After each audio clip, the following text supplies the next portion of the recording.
जसवीर सिंह है जी, प्रेसिडेंट बना दिया गया है। तो मेरा काम तो सेवा करना क्या है, तो लेकिन वो ये कि दिल धड़कता है अपने मुल्क के लिए 53 साल के बाद हम चाहते हैं कि जो कर सकें। मीडिया का रोल इतना इम्पोर्टेंट है, जो इन्फॉर्मेशन आप आजकल सारी दुनिया में आप कोई भी बात यहाँ करें, बात यहाँ होती है तो उस एक पल में खबर सारी दुनिया में पहुँचती है। हमने भारत छोड़ा तो लेकिन भारत कभी दिल से नहीं निकला है, तो हर वक्त जो है हमें मतलब ऐसा होता है कि मुझे अभी 53 साल हो गए, 53 ईयर्स हो गए, तो सुबह उठते पहली जो खबरें हम देखते हैं तो यहाँ की होती है कि हमारे मदर लैंड, हमारे मातृभूमि में वहाँ क्या हो रहा है। उसके बाद चलो लोकल के वहाँ की होती है, लेकिन पहली खबरें जो सुबह उठ कर देखते हैं वो यहाँ की होती है। तो अभी यूरोप में प्रॉब्लम आ रही है, that what we call the Europe or the West is getting grey, बूढ़े हो रहे हैं बहुत, आगे बच्चे कम हैं, they are unable to take care of their elders and they are even for regular health care they don't have enough, so they need high skilled migrants. We will talk about that in the coming 2 days also. We call it mobility of skills, yes? Not mobility of people, कि सिर्फ हम मतलब ऐसा नहीं कि हम बाहर भेजते हैं, मेहनत करने के लिए हमारे लोग जाते हैं। तो ये आने वाले दिनों में 2 दिन तक हम यही बात करेंगे अलग अलग मुद्दों पे कि कहाँ हमारा योगदान, कहाँ हम उसको बढ़ा सकते हैं।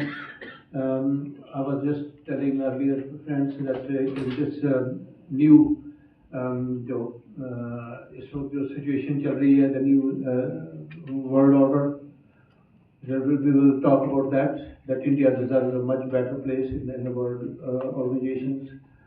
We are talking about the geopolitical situations, that India is in a position to resist any pressure from anywhere, and we people living in outside India, it's our duty to correct the image if anything this is misinformation. So all those things, and certainly we will talk about how our agriculture can progress, how countries like where we are coming from, the Netherlands, how we can assist India in the new technologies to develop India. For example, giving you one example, and the small country of Netherlands, where we come from, population of less than Delhi, second largest exporter of agro products, खेती का दुनिया में दूसरे number पे है, वो export करते हैं चीज़ों का। तो हमारा तो इतने लोग लगे खेती में, अगर ये सोचिए कि हमारे उस लेवल का अगर एफिशिएंसी हो जाए तो वही तो मतलब ये तो भारत की तरक्की को, या जो हम विकसित भारत की बात करते हैं तो उसमें कोई रुकावट आ नहीं सकती।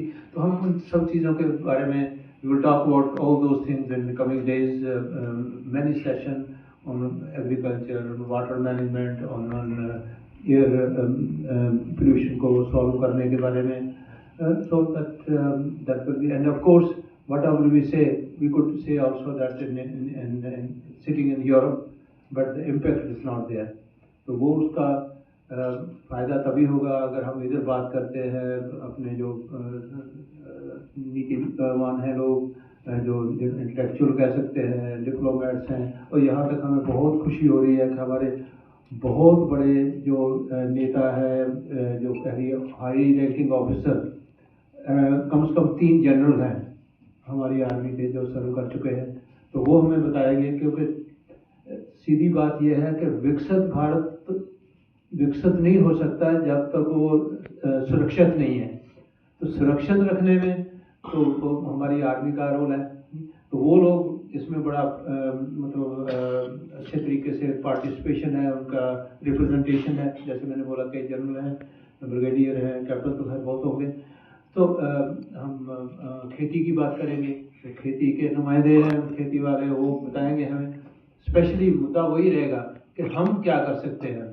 वो जो यहाँ के मुद्दे हैं आपस में वो बात अलग है, लेकिन घूम फिरा कर बात वही आएगी कि जो हम भारत से बाहर रहते हैं, हमारा रोल क्या है, हम किस तरीके से थोड़ा मदद कर सकते हैं जो इस ट्रांजिशन में एक विकसित भारत बनने में। तो वही हम आने वाले 2 दिन तक बात होगी। तो आज के लिए तो ये है कि बहुत शुक्रगुजार है कि आप लोग यहाँ आए, जो आपके माध्यम से जो भी बात जाएगी बाहर जाएगी, so we are thankful that you are here, that to convey the message we want to convey to the broader world. Sir, it will not only in India, it's going to be throughout the world, the message what you will convey from here. बहुत ज़रूरी चीज़ है जो मैं clear करना चाहूँगा. I want to clear one thing. We are not FICCI. We are a foundation for critical choices for India. So there is a difference. कई बार लोग हमें FICCI नाम की जो ऑर्गेनाइजेशन है जो ट्रेड और उसमें उस चीज़ से कंफ्यूज कर जाती है. तो I will tell more about who we are and what we have contributed so far. और फिर उस चीज़ के. So the foundation of critical choices for India is the oldest think tank of overseas India. आप सोचिए कि ये NRI लोगों की पहली संगठन है जो 1980 में इस्टेब्लिश हुई थी नेदरलैंड में, और कुछ ही हैंडफुल लोगों ने around 30-40 people came together to establish this organization. This is an independent, secular, non-commercial, non-partisan think tank. So we are not a mouthpiece of one specific government or political party. For us, India first. And we cooperate and we work with all the governments as long as the mission is to progress. So on what issues we work? We work in all sort of issues which are social, political or economic that positively can contribute to the growth of India. That is critical to us. And if you notice, we started working since 1980. उस समय तो ministry of overseas affairs भी नहीं हुआ करती थी basically. उस समय से हम काम कर रहे हैं. तब से we have come up almost 45 years. So this is also our 45th anniversary this year, and that is also one of the many reasons why we are coming physically here. पहुँचती है, हमें यही नहीं पता लगता कि ये इसमें सच्चाई कितनी है ना जी. तो और इसमें झूठ मिक्स कैसे किया गया, ट्विस्ट कितनी की गई इन्फॉर्मेशन.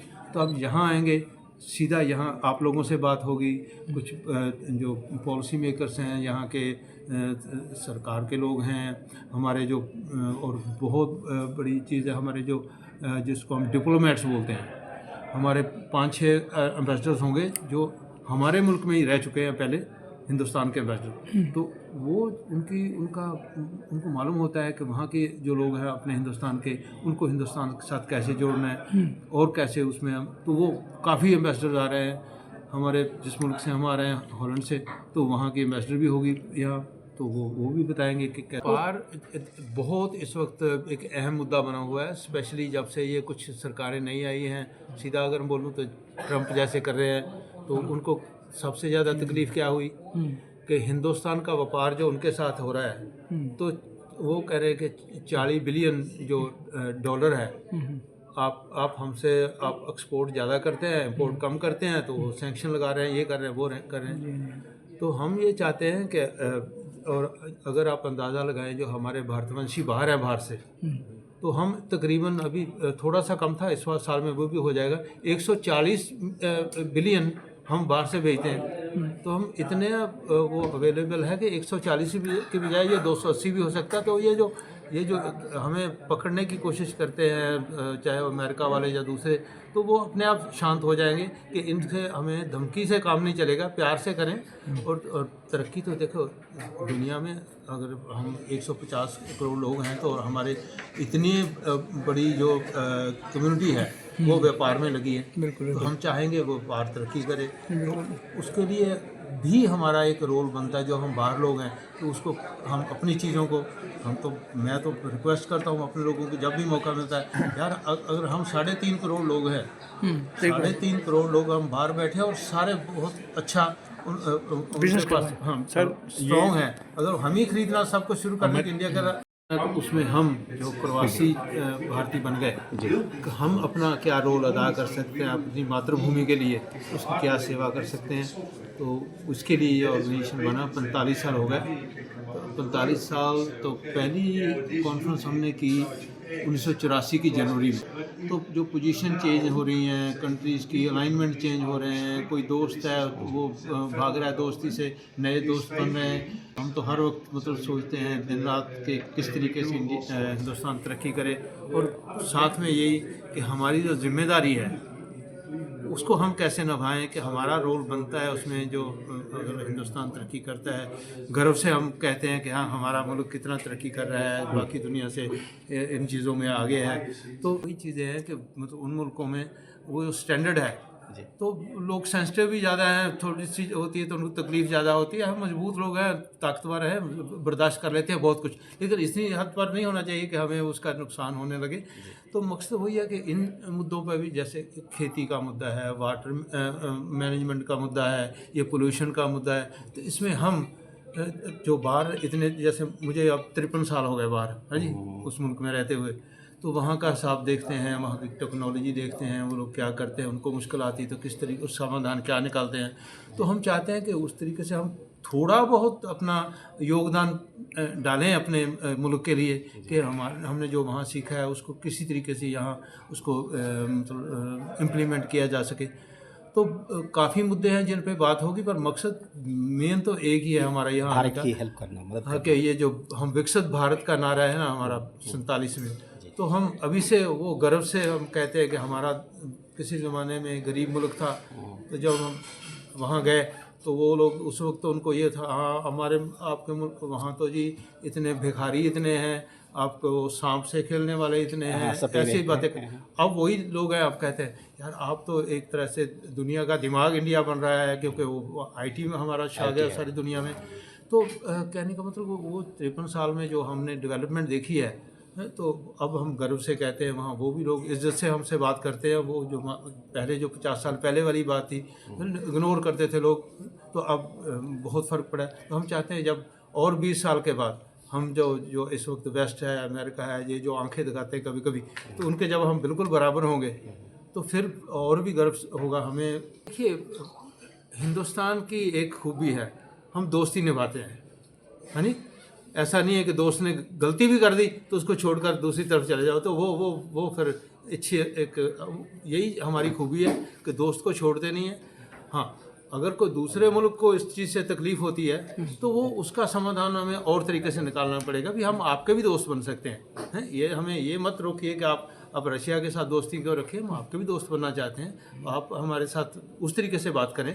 अगर हमारी हिंदुस्तान की ज़रूरतें हैं, अगर रशिया पूरी कर रहा है, चाहे वो तेल है चाहे डिफेंस है, तो हम क्यों ना उसके साथ दोस्ती रखें। जहाँ तक जिम्मेदारी बनती है, हिंदुस्तान बड़ा मुल्क है, चौथी इकॉनमी बन गया, सबसे ज़्यादा पॉपुलेशन है, चौथी तीसरी 1-2 साल में तीसरे नंबर पे भी आ जाएंगे। हाँ, जिम्मेदारियाँ हैं, तो वही हम चाहते हैं कि हिंदुस्तान और इस जो हमारी कॉन्फ्रेंस है उसमें एक मुद्दा ये होगा, उसमें हम सीधा ये नहीं कहें कि हिंदुस्तान सुपर पावर बन गया और ये डोमिनेट करे।